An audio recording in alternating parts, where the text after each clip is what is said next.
AI, you heard about AI, right? I think so. We all have heard about that. But it is changing the creator space in very interesting ways. And I've been in the media space and been through like the last 3 transitions in media. And look, every technology that has come out, every significant change has changed media. So the internet first started coming out. I was working on magazines. And it changed. I've heard of those too. You heard of those too? They still are. They're actually on the way back.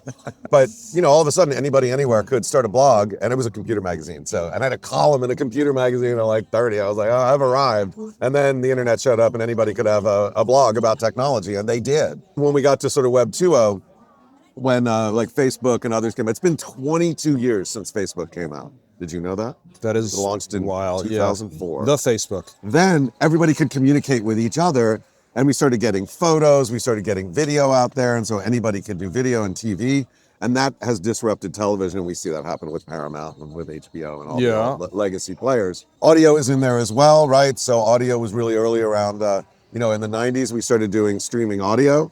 Is it PC Week? We did PC Week Radio, it was great. But podcasting is sort of that audio evolution, no pun intended, but it doesn't replace radio, it's just expanded the ability for people to listen to things.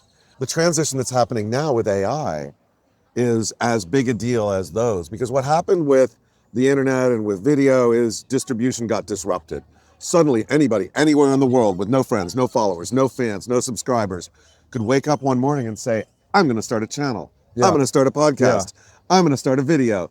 And they could reach anyone, anywhere in the world. Now you had to be good at making video. You had to be able to say, hi everyone, it's me. I'm here in my basement. Isn't it great? Thanks for joining me. You had to do that kind of stuff. You had to be able to edit. You had to be able to do all those things to make video. AI is going to disrupt creation. So if the internet disrupted distribution, AI lets anybody anywhere who may not be able to talk to the camera well, may not know how to edit, may not know how to think about creating a story, to create content. And so we are entering a world where distribution has already been disrupted and content is about to become infinite. And what that means, whether you're a maker, a builder, a creator, or anybody, is I think we're gonna, let's say roughly there are 250 million self-identified creators in the world right now. I think in the next 5 years, we're gonna welcome between 250 and 500 million more in. And that will be as big a disruption as it was to traditional media. When you're doing magazines and somebody gave you that column in a newspaper and you needed printing presses and people to ship it out to people. To the internet, that's going to be as big a disruption. It's going to be tough. And who does that favor? What type of creator becomes one of those new 250 million that you're talking about? Well, one of the new 250 million people are the people out there that maybe okay, question for you. How many people are there that speak Romanian as a native language? 50 million, I don't know. So it's somewhere about 40 or 50. That's a good guess. Thank you. Fun fact, one of the producers on the show lives in Romania. Okay, so. cool. Not that he told me that fact. But so anyway, if you do a video and you're making a video in Romanian and in the language, your total addressable market was 40 to 50 million.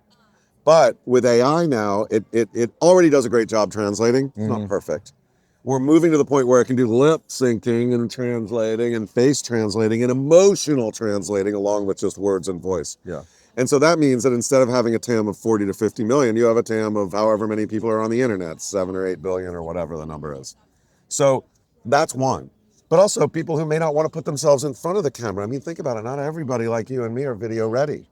There are a lot of people who are afraid of putting themselves there. A lot of people who don't want to expose themselves.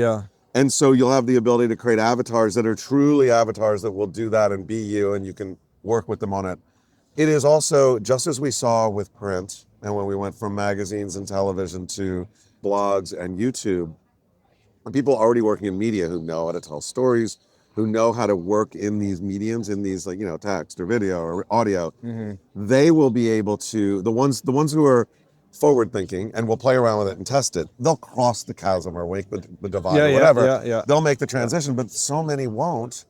Just like so many people that I used to work with in magazines are now no longer in media. Right, and the things that, for people that do want to cross that chasm right now, that are thinking how will AI both present itself as an opportunity and also, where am I about to be commoditized?